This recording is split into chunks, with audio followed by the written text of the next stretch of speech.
Salut, comment ça va? Ouais, et toi? Bienvenue, plaisir de te voir. Yes, Bon, t'es prêt pour ce tatou? Bah, bien sûr. Ok. Bon, comme dirait quelqu'un de bien connu, pousse! On va y aller? Allez, c'est parti, let's go. Allez, let's go!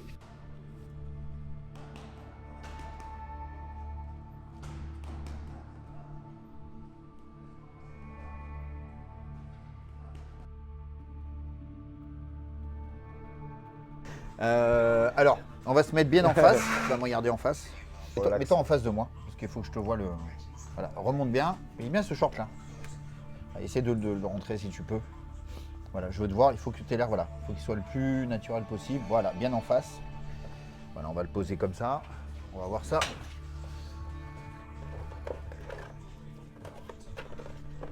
Je vais te poser le stencil. Parce que comme ça tirait ça. Un peu plus bas, non? Non, mais en termes de taille. Oui, Est-ce que ça va. Ça te plaît? Ouais. Hein, il est pas mal, hein? Ouais, Après, si c'est trop grand, ça risque d'aller trop sur les bords. pas de souci. C'est à toi de voir. Moi, je trouve qu'il est pas mal comme ça. Ouais, ça va. Je peux juste descendre un tout petit peu plus. Ici, Comme ça? Ouais. comme ça. Ouais.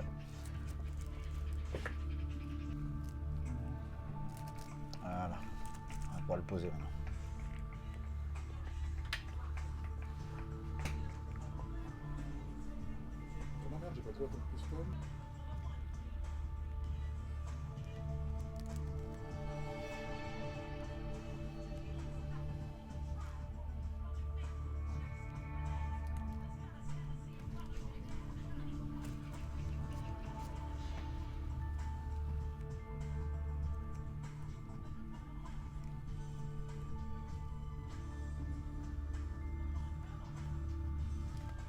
C'est beau gosse ou pas?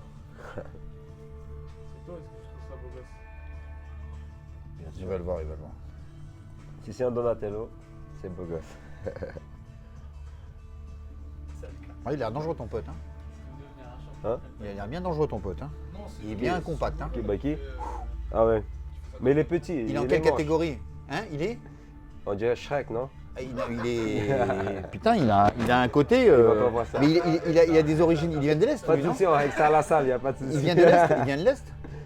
C'est un mec de l'Est. Ouais, c'est un Tchétchène. Je suis un peu malade. Ça se voit, non? Comment là, le tatouage là? Ah, je pense que ça va être bien. Hein. Ah, ça va être parfait, ouais. C'est cool. Non, même pas. Je suis habitué à la douleur, ça va. Non, ça va aller, t'inquiète. Je vais pas te faire mal. Ouais. Ça va aller. Je vais mettre ça Bah, là. j'espère pas. Hein. Non, non, ça va aller. Je regarde toutes les lignes que je vais utiliser. Allez, on va partir. Je vais attaquer. Let's go. Elle est bien la bande son. Hein. Ah oui, de On va bien se faire bloquer. Hein. Allez, c'est parti.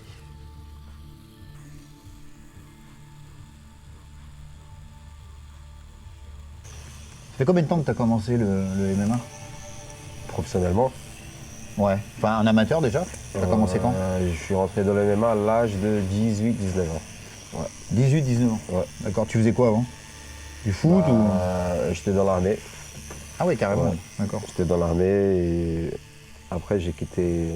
Dès que je quittais l'armée, je suis rentré dans le MMA. J'avais l'option de travailler dans une entreprise et tout ça. J'ai essayé mais je voulais pas trop. Du coup. Au début, tu t'entraînais en tant qu'amateur. Tu savais pas si tu allais percer ou. Exactement. T'as eu la révélation à Je quel faisais moment? plus des compètes. J'ai beaucoup de compètes en JJB. En JJB? Jiu-jitsu brésilien. Au Brésil? Oui. Et il y avait un moment où je commençais à gagner quelques compètes. D'accord. Et il y a un coach de JJB m'a proposé de venir faire du MMA. Il s'appelle dans sa comment? salle. Il s'appelle Rohan. D'accord. Et du coup, j'ai accepté. Et je faisais déjà de la boxe un peu. La Genre, boxe anglaise? La boxe anglaise Ouais. et kickboxing aussi. D'accord. Je faisais un peu tout en fait. Et du coup. Tu faisais des arts martiaux, enfin voilà. Ouais, je commençais le T'étais en JJB. kick quoi, t'étais en Ouais. kick plus anglaise. Ouais, j'ai commencé le jiu-jitsu à l'âge de 6 ans. Ah oui, oui, comme nous on attaque le judo ici en fait. Ouais. D'accord. Et après, j'ai enchaîné tout de suite avec la boxe. J'avais 7 ans, 8 ans. C'est bien ça la boxe à 7 ans. Hein. Ça Ouais. t'a donné des Mais bons j'étais réflexes. mais j'étais plus dans le JJB, vraiment. Ouais, quand même, ouais. 100%. Je faisais de la boxe 2-3 fois par semaine, juste pour garder les bases. Ah, c'est bien. Ouais. 3 fois par semaine pour garder les bases, c'est Euh, bien. Mais jiu-jitsu, vraiment, je faisais tous les jours. Ah, c'est bien, c'est bien, c'est bien.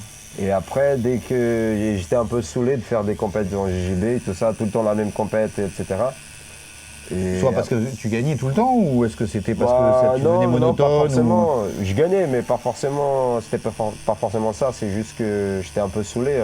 C'était toujours la même chose. T'étais en quelle catégorie à cette époque-là? À 75 kilos, je pense. Ouais, c'est bien. J'étais toujours lourd. Et après, ce coach-là qui m'a proposé de faire des compètes en MMA. À Ouais. l'époque, MMA, c'était à l'époque de Anderson Silva, Vanderlei Silva. C'était Bah, c'était un peu bagarre. C'était la vraiment. locomotive, quoi. Exactement. durs, C'était quoi. c'était pas le Vale Tudo, mais presque. C'était un peu la période des gueules cassées parce que Exactement. il rigolait pas, quoi. Et du coup, ma mère, tout de suite, elle m'a dit Anderson, ouais, c'est un peu dangereux. Anderson, il avait une bonne. Il montait un bon truc, Anderson. Oui, oui. Mais c'était moins En sur fait, le sol. il combattait facile. Genre. Ouais, c'était fluide. C'était fluide. Ouais. Ça avait l'air facile, ça avait l'air facile. Alors que non. Non, pas du tout. Non. Et du coup, et après, je commençais à faire du MMA amateur. Ah, c'est cool. Elles ont un nom, vos compétitions là-bas? Non, c'est comme ici, c'est comme en France, MMA. Non, mais je veux dire les la ligues.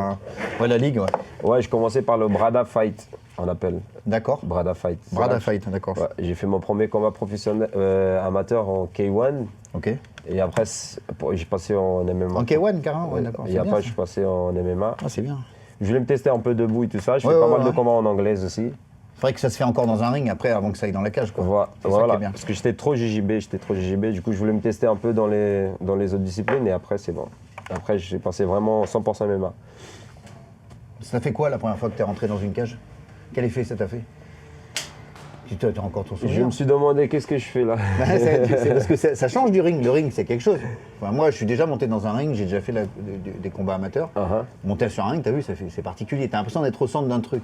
Mais rentrer dans une cage, tu montes, mais c'est pas pareil. La première fois professionnellement, quand je suis rentré dans une cage, je sentais pas le sol en fait. Genre, Tu sentais pas le sol? Non, j'étais pas là. T'étais pas là. Ouais. T'étais un peu Ouais. comme si t'étais Dès que j'ai mangé le premier coup dans la tête, après, Ouais, j'ai dit ça et- tu t'es mis en spectateur un peu. En fait, la première fois que j'ai combattu professionnellement, le mec, il m'a frappé. Ouais. Et du coup, Et t'as je me redescendu. suis énervé. J'ai dit, mais pourquoi tu me frappes? Et là, je suis rentré dans la bagarre. Et là, ça y est. D'accord. Non, c'est bien parce que c'est vrai qu'il y a un peu ce truc comme quand tu montes sur scène. Tu vois, certains artistes, ils en parlent. Moi, j'en tatoue quelques-uns. Et au départ, ils ont même des coachs pour ça parce qu'ils se voient sur scène en fait. Ils sont pas là en fait. Ils Ouais. sont là, mais ils s'observent. Ouais. Et c'est ce qui t'est arrivé toi Ouais. quand t'es rentré dans la. Ouais, mais après, mon deuxième combat, et après, ça y est. Après, t'as pris tes marques en Plus fait. de stress. Ah, c'est cool. Ce qui est intéressant, c'est de me dire ton amour du combat. Parce que ça vient pas naturellement de faire du combat. Parce qu'on vous met petit au combat, mais c'est pourquoi c'est une tradition, c'est parce que la vie est dure, parce qu'on veut vous apprendre quelque chose à faire face à tout ça. C'est quoi ton rapport au combat? Bah. Quand tu vas grandir dans une favela et tout ça, que c'est dangereux, t'as tout ce qu'il faut pour entrer dans la drogue, pour travailler dans des trucs un peu bizarres, pour voler, etc. Et à un moment que tu te retrouves, on se retrouve un peu. T'as pas d'option en fait. Et moi, j'ai travaillé depuis que je suis petit, j'ai toujours travaillé.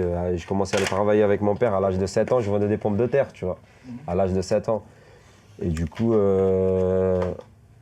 quand j'ai commencé à faire le sport, pour moi, c'était vraiment un chemin pour s'en sortir, pour éviter comme j'avais des amis à moi qui sont entrés dans la drogue, aujourd'hui ils sont morts. Et moi, j'ai vu vraiment le sport. D'abord, je suis entré dans l'armée, mais dès que j'ai quitté l'armée, en fait, il y a un moment que je me retrouve tout seul, genre, je vais faire quoi dans ma vie? Et comme j'avais toujours ce côté un peu dur, j'ai grandi vraiment dans le rouge, vraiment, presque noir. Hein. Et du coup, c'est ça que j'utilise ça comme motivation. Et quand j'ai commencé à faire la boxe, c'était ça en fait l'essence pour. Parce qu'il y a un gros fantasme sur les favelas. Moi, pour être allé au Brésil, je sais qu'on pense toujours que c'est des gens, alors oui, qui ont une vie dure et qui sont pauvres, mais il y a aussi des gens qui ont des vies, mais qui peuvent juste vivre dans les favelas parce que l'extérieur est trop pauvre.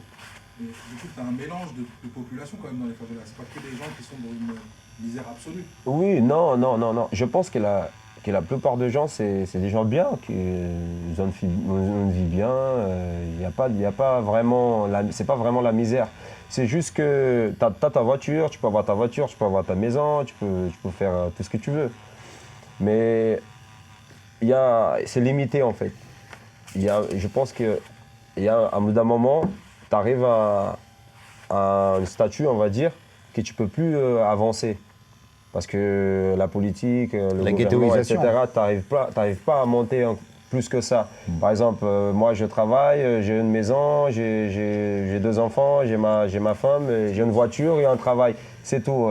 Je peux pas avoir une entreprise, je peux pas voyager, je peux pas faire ci, ça, parce que j'ai pas d'argent. Il y a un moment que... Et ça, c'est lié au statut social, où on sait aussi qu'il y a un gros problème dans la culture brésilienne lié à la couleur. On sait Oui. que, moi on m'a dit, j'avais l'impression qu'il y avait un peu ce système de caste un peu au Brésil, où plus t'as la peau foncée, plus c'est compliqué. Exactement. En fait, c'est rare au Brésil de voir des gens, genre des noirs, des métis surtout, des noirs riches. Vraiment qui ont une vie, qui habitent dans une grande maison, et ça c'est vraiment très difficile. Tu peux trouver, mais c'est très difficile. C'est surtout les blancs. Mais c'est pas une question de... Moi je suis pas raciste, mais Culturel. ouais. Et quand t'es noir, quand t'es métis, par exemple moi, si je vais dans un magasin je sais pas, si je vais dans un centre commercial, si je rentre dans un magasin, dans une boutique, tout le monde va me regarder parce que j'ai des tatouages, je suis métis et après ça y est, ça se voit que je viens de favela, ça se voit que je suis pauvre. Malheureusement c'est comme ça. Ouais, c'est toujours pareil, on a un regard, nous, télévisuel du Brésil, ou comme dans d'autres pays, mais quand on le vit de l'intérieur, effectivement, ça paraît différent. Donc du coup, à partir de là, on se pose toujours la question de savoir si c'est un peu comme en France aussi, si le sport, l'entertainment, la musique en général, ce genre de choses, c'est les seules issues. Surtout la musique hein, au Brésil, surtout la musique. Il y a le... On a beaucoup de talent dans les quartiers pauvres, mais c'est surtout la musique, le sport. Je pense que c'est ça en fait. Et moi, j'ai jamais vu. Tu peux trouver, mais c'est difficile de voir quelqu'un qui a vraiment percé dans la vie. Il a une entreprise, il a ci, ça. Non, mais tu vois, normalement, tu vois un rappeur, un chanteur qui vient de favelas, un footballeur, un athlète en général, tu vois, qui vient vraiment, waouh, c'est un mec de favelas. Tu vas jamais voir. C'est rare de voir quelqu'un, waouh, il vient de favelas et aujourd'hui c'est un entrepreneur, c'est quelqu'un que, voilà, c'est un Bill Gates. Tu vois. Ça c'est très difficile, c'est plus simple de voir un chanteur, quelqu'un qui a percé dans la musique, dans le sport. Musique et sport, vraiment. Et du coup, tu as vu en France, d'ailleurs tu vas nous dire un peu, tu as vu en France, c'était une histoire rocambolesque, mais du coup en étant au Brésil, tu ne pouvais pas avoir le parcours que tu as aujourd'hui par rapport au MMA. Tu ne pouvais pas faire la même chose en partant du Brésil, il fallait forcément sortir du Brésil. Je pense que les choses que je pouvais faire, par exemple, si dans ma carrière, si je mets 2 ans pour aller à l'UFC, si j'étais au Brésil, j'allais mettre 15 ans. Et si dans ces 15 ans je rentre à l'UFC, ça pourrait être trop tard déjà. Du coup, je pense qu'on a beaucoup de talent, mais on n'a pas beaucoup d'opportunités en fait. Et je pense qu'en France, c'est plus facile de décoller la carrière, etc. Mais le plus difficile surtout, c'est de quitter le Brésil en fait. On n'a pas les moyens, c'est vraiment... On n'a pas les moyens. Ça ressemble un peu à l'Afrique, ça. Ouais, voilà. Ça ressemble un peu à l'Afrique, on est libre sans être libre, donc c'est vrai que c'est compliqué. Voilà. Toi, en tant que Brésilien, du coup, tu t'estimes, alors je mets les guillemets, hein, parce que c'est jamais facile, mais tu t'estimes chanceux. Oui. Et c'est quoi, c'est l'armée qui t'offre cette opportunité-là, ou c'est d'autres choses qui te disent que, bon, à un moment donné... Non, en fait, j'ai connu quelqu'un qui m'a aidé pour venir ici. Et du coup, cette personne m'a dit, ouais, pourquoi pas tenter la France. Moi, elle était française, brésilienne, d'origine brésilienne. Du coup, on a commencé à parler et tout ça. Et elle m'a dit, viens en France, tu peux tenter parce que ici, tu vas pas percer. Si tu veux vraiment vivre du MMA, dans les MMA, il faut quitter le Brésil parce que tu peux y arriver, mais c'est trop difficile. Surtout d'où je viens, c'est une ville très compliquée. Pour sortir, c'est presque impossible. Je ne vais pas dire que c'est impossible parce que voilà, mais c'est presque. Et du coup, cette personne m'a proposé de venir en France pour essayer. Elle allait m'aider ici parce que par rapport à la langue, etc. Et moi, j'ai travaillé de mon côté au Brésil. J'avais un peu d'argent de côté et tout ça. J'ai travaillé encore plus pour pouvoir venir ici. Et depuis que je suis arrivé, Dieu merci, tout se passe bien. Ce qui est intéressant dans ce que tu dis, c'est ce que voient pas les gens. souvent quand on est européen ou quand on est dans un pays d'Occident, on a cette vision un peu des choses où on prend notre passeport, on va à l'étranger, c'est fini. Toi, dans ce que tu nous dis, on a le sentiment que, un peu comme ceux qui viennent d'Afrique aussi, on a beaucoup ce retour-là, qu'il y a une forme de déracinement. C'est-à-dire qu'on quitte le Brésil pour du meilleur, mais on ne veut pas le quitter le Brésil parce qu'on l'a dans la peau, donc j'imagine que c'est compliqué psychologiquement parlant. La famille est loin, tu te retrouves dans un pays que tu ne connais pas, tu es seul. Donc le côté bagarre il est un peu plus renforcé, donc quand tu te bats c'est un peu pour toi, mais c'est aussi surtout pour justifier le fait que tu as quitté le pays. Exactement. Moi, dans ma tête, toujours, je parle avec moi-même. Je peux dire, j'ai pas quitté mon pays pour être en ralenti. Il faut vraiment que j'aille dedans, il faut vraiment que je rentre dedans. Du coup, on a encore une belle filiation par rapport à ce qui se fait chez aussi, mes amis tchétchènes. Tous ces pays où justement c'est un peu dur d'y vivre, on ressent ça chez tous les combattants et c'est peut-être pour ça que c'est beaucoup de combattants qui viennent du Brésil, beaucoup de combattants qui viennent de ces zones du monde où c'est un peu compliqué. Vous avez un supplément d'âme qu'on n'a pas forcément quand on est entre guillemets encore une fois bien né en France ou en Europe. Ouais, je pense que ouais, surtout ça, mais je pense que je peux trouver des gens que voilà, je connais des amis à moi que c'est des combattants, ils ont une belle vie, tu vois, mais ils ont l'esprit guerrier et tout ça, ils aiment trop ça. Tu vois. Mais c'est rare vraiment de trouver ça. Je pense que, par exemple, moi je viens du Brésil, c'est dur la vie là-bas et on essaye de transformer tout ça en motivation. Et je pense que c'est ça qui donne la force pour y arriver, pour percer vraiment, pour essayer au moins. Et c'est comme les mecs de l'Est aussi, j'imagine. Là-bas, la vie, elle n'est pas facile. Ça ressemble un peu d'où je viens. Donc au final, au-delà du côté sportif, avoir la couronne, avoir la ceinture, c'est un vrai combat de vie que tu mènes au final. Exactement. Moi, si un jour j'ai la ceinture du UFC, j'espère un jour, on ne sait jamais, mais je travaille pour ça. Et si un jour j'arrive là-bas, je pense que je vais me mettre dans... Si j'ai la ceinture, je vais me mettre dans une petite chambre, tout seul, et je vais pleurer, je vais parler avec moi-même, parce que c'est un truc perso vraiment. Je ne combats pas pour les gens, je combats pour moi-même. J'ai ça dans ma tête.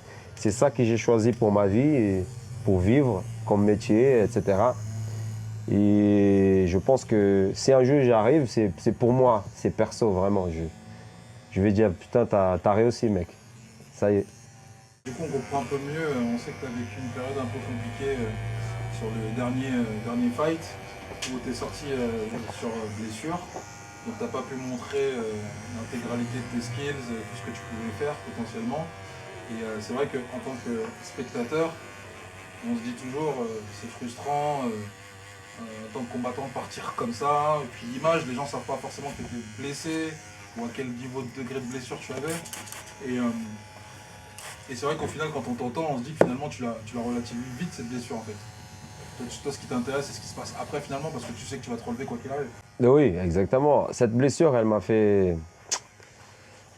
m'a mis dans le mal vraiment. Et c'était mon choix de combattre. Déjà, même mes coachs, etc., mes amis, mes partenaires d'entraînement, ils ont dit « combat pas, t'es blessé, prends ton temps, t'as le temps, t'es jeune et tout ça ». Mais j'avais une pression perso en fait. Je voulais combattre. C'était moi-même. Et moi, j'ai pris la décision de combattre.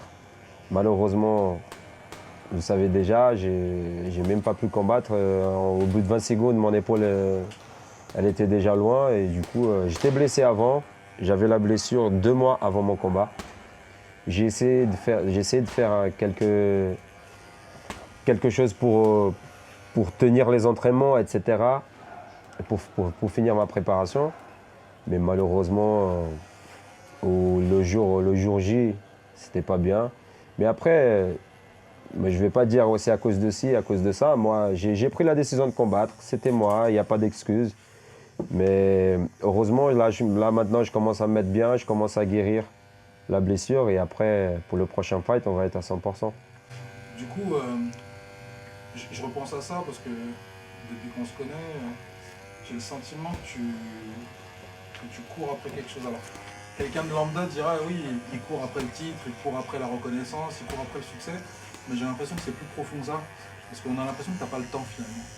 Parce que même là, le fait de combattre, le fait de te mettre dans le mal malgré une blessure, alors qu'on sait que si tu avais attendu peut-être que tu aurais été dans de meilleures conditions 2 mois après pour combattre, mais on a l'impression que tu as ce sentiment d'urgence tout le temps que tu portes avec toi et qu'il faut que tu atteignes les choses Et alors, donc du coup la question c'est de savoir vers quoi tu cours finalement, parce que une fois que tu auras cette ceinture, est-ce que tu crois que tout va s'arrêter? J'ai pas l'impression. Je sais pas, c'est une question un peu compliquée, mais c'est vrai que moi je me trouve toujours en retard, en retard. Même par exemple le dimanche, je m'entraîne toute la semaine, le dimanche c'est le jour que je m'entraîne pas. Et même le dimanche, je suis à la maison et je commence à dire putain je suis en retard, il faut que je m'entraîne parce que j'ai vu un mec, il est en train de s'entraîner, moi je m'entraîne pas.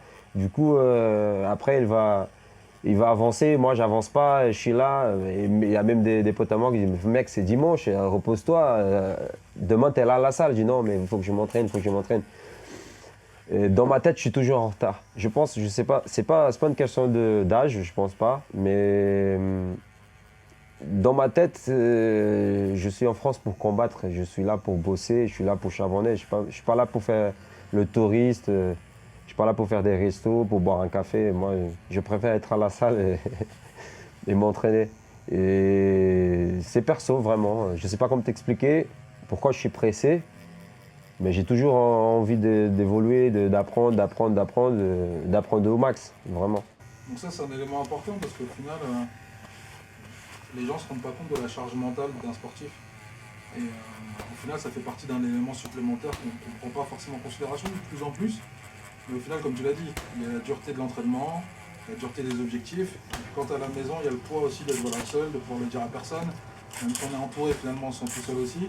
Donc c'est un élément supplémentaire qui rentre en jeu. Et du coup, dans ta préparation d'athlète, est-ce que c'est quelque chose que tu fais ou est-ce que c'est quelque chose que tu envisages de faire? Parce qu'on voit de plus en plus d'athlètes justement qui vont parler à des psychologues ou à des coachs mentaux justement pour travailler dans le détail ces aspects-là qui permettent d'être vraiment le plus efficace possible. Parce qu'au final, c'est un élément qu'on ne prend pas en considération, mais qui peut faire la différence dans ta préparation. Parce que j'imagine que si tu es mieux dans ta tête, tu es bien dans ton corps et donc tu es plus performant à l'entraînement et ensuite dans les combats. Je pense que cette question, c'est personnel en fait. Moi, j'ai rien contre, mais moi, je ne suis pas le genre de combattant qui ferait ça. Parce que mon mental est déjà préparé depuis que je suis petit.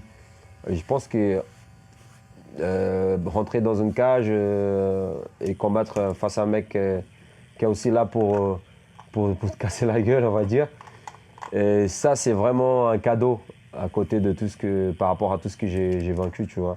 Je pense que mon psychologue, c'est vraiment la vie. Je pense que la vie, c'est la préparation mentale, c'est ta vie en fait. Moi, perso, je pense, je ne sais pas, le lendemain, on ne sait jamais. Je peux travailler sur ça avec quelqu'un, avec un professionnel.